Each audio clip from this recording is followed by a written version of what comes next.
Hello everyone, welcome back.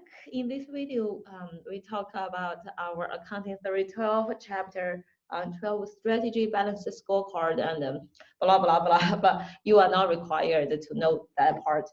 So basically, two things: strategy and balance scorecard. Um, I think we will finish this video and then also this chapter actually in 15 minutes.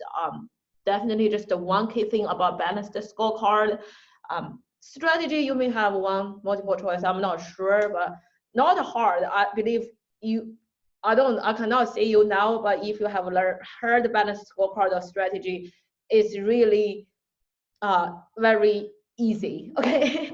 Okay, so let's start. Let's get started. Okay. Strategy. What's the meaning of strategy? As I keep saying in chapter 14, 13, 12, we basically go with the textbook. So make sure you read textbook if you don't really know the concept. Textbook does a better job than me. Strategy tells us how the company matches its capability with the opportunity in the marketplace to accomplish its objective. So you have to kind of know your capability, kind of know your opportunity. Um, how can create value? How can you create value and then different yourself from the competitor? Before we kind of start talking about strategy, we want to do our industry analysis. Um, we focus on five factors. First one is number and the strength of the competitors, right? So if you have a strong competitor, that will affect your strategy. And then even now you don't have the competitor, but how about the potential entrance to the market? So if the market is very easy to enter, like a real store, you can open your real store, I can open my real store, right? So that's very easy for the potential competitors. But as a bank, I personally think a bank is harder to enter, right? Your individual may be harder to do that. So in bank industry, the potential competitor maybe will be fewer. How about your equivalent products, right? So if customers they can get equal things from competitors, they may not get that from you. And then you also think about your two parts, your bargaining power from your customer, your bargaining power of your supplier. So those are the five factors you want to analyze if you want to enter any specific industry. Okay, I just always, I may make up a multiple choice. I make us hey, what are the five factors you have to think, the potential entrance, the current competitor, bargaining power of a customer, and then do you like Professor Song, yes or no? So you will know trustee is not the factor.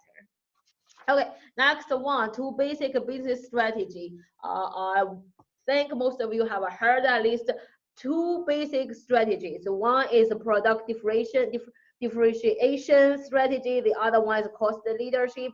Um, what's the meaning of product differentiation? You can offer product service by having superior and unique um, parts. If you learn the management, the kind of, they always say like Apple, they charge higher price because they have superior features. Competitive advantage, your brand loyalty, and then the willingness customer, they want to pay a higher price. So make sure kind of got the idea. Cost leadership, this is easier to understand. You achieve lower cost by doing productivity and efficiency improvement, elimination of waste, and then tight cost control. You have a lower selling price. So we can link this to chapter 13, right? Value engineering, you control the cost, you eliminate non-value added activity. So the textbook also says the same thing. If you do cost leadership, you have to think about re-engineering. I'm not going to really read this, so make sure you kind of similar with engineering, but you re-engineering. So your goal is to reduce the cost, but you also have the good quality, right? So Warma always say, just save money, live better, right? Save money. But it never say, hey, save money, but get low quality products. You save money, you still give customer good quality. Okay. Oh, now we finally talk about the main thing. You definitely will have at least one multiple choice for the balanced scorecard.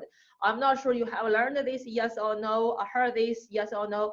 Why we call it a balanced scorecard? You know, as a foreigner, as English is always my second language. You know, I think sometimes I think English is hard, but sometimes I think it makes perfect sense. So first, it is a card, right? I believe, you know, at many first God is maybe a physical card, and now maybe it's like computer, you know, you can do it Excel. It has a score, you know, whether you got this yes or no. So it called scorecard, but it balanced. Why we call it balanced? Two different things. It balances short term and long term. It also balances your financial part and the non-financial part. So we call it a balanced scorecard. Balanced scorecard. I'll leave this slide to you to read. I want to save time in the video.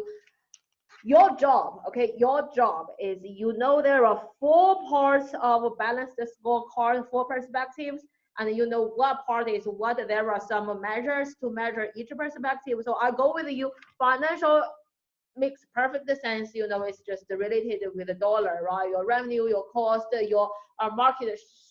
Hold on. Your revenue, your cost, you know, your return. So those are the financial part. Second one is customer, customer certification, and also your market share. Okay, your market share is customer. Market share is customer, and then internal business perspective. Everything related with your internal business, everything related with your internal business operation is your internal business perspective. Learning and growth, two parts: people and the system capability. People and the system capability. We talk in detail later, but then we look at the detail. But here, students are, oh my goodness, for perspective, I don't know, how can I remember? So what's the relation among these four items? Let's think about this. You are the manager, right? You are the manager. We are learning manager accounting.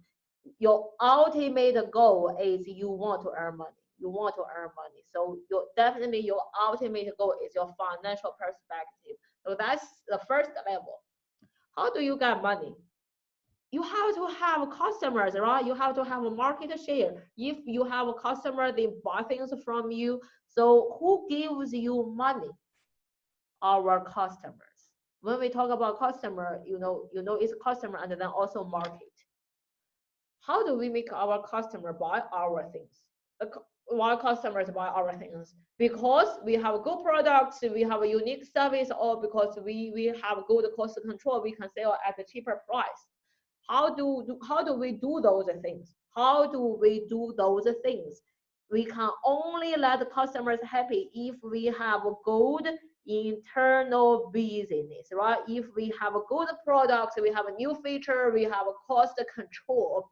So if we do well for the internal business, customers will be happy. Customers are happy, we will get money. How do we have a good internal business? Who operates the machines for you? Who supports your daily operation? Whom? You tell me. Your employee and also your system. So which is our learning and growth. Learning and growth. When we talk about learning and growth, basically your employee and your system.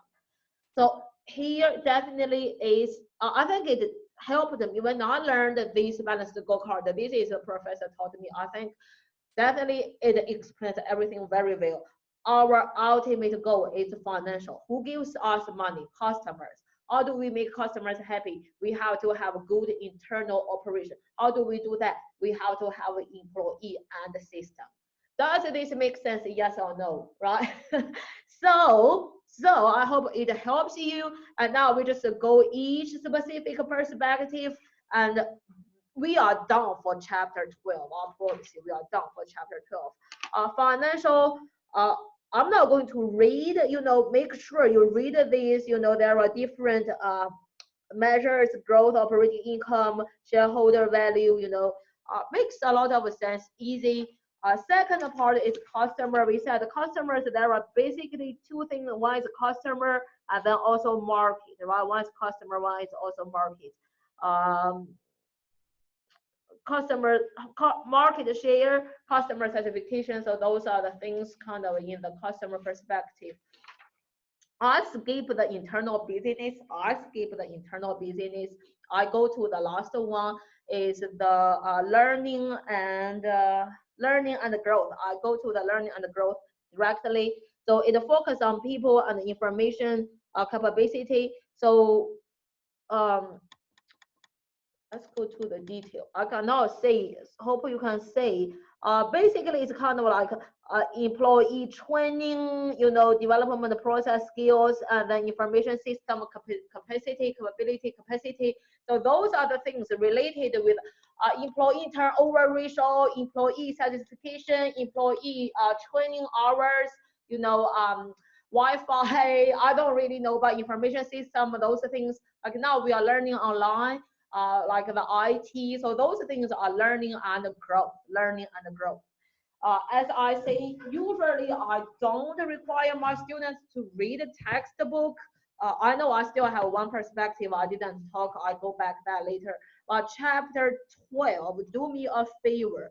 For the balanced scorecard, we don't need to know this map. I make things easy. So all you need to know, I'm on page 486. Do me a favor, okay? This is a table. This is just the measures you need to know, kind of in kind of more details. And then also page 487, it explains those parts. Do me a favor. I really don't think chapter 12 is hard. There is no fancy calculation. There is almost no calculation, honestly. You really want to read the text, spend 30 minutes. Read textbook 486 and then 487. Okay, I know I still have one perspective, which is the internal business process. So this is kind of the hard one because it includes almost everything. So if it's not financial, if it's not a customer, if it's not learning and growth, it goes to our internal business. Everything related with our internal business, that's this perspective. It has 3 parts. Okay, it has 3 parts.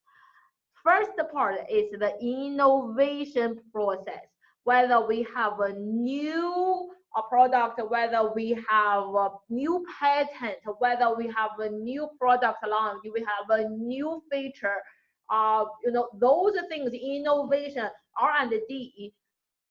Internal doesn't just mean operation. Internal doesn't just mean operation. Your R&D is also internal. Innovation. So this is the first part. As I say, your new product line, your new patent, those are internal. Second part is the operation, right? Your daily operation, as I say, your waste rate, your how to say that, defective rate, and then what else? Everything related with your operation, right? Your efficiency. So those are things are operation part. Don't forget, once you operate, you sell, you are not done. You still have post-sale service, customer service, delivery time, customer service, hotline. So those things are still your internal business process. Okay, so as I say, if I'm just telling you, in the multiple choice, if you are very sure it's not financial, it's not customer, it's not learning and growth, most likely it will be internal business. But do me a favor, as I say, read your textbook, and then you practice multiple choice. Hopefully you get good feeling, and then read textbook one more time if it's necessary. Then you will be ready for the exam. Okay, as I promised you, I think that's all we do for now for chapter 12. I usually give students a hard part for this one, but I'm nice to you. So let me know if you have any question. Thank you. I'll see you next time.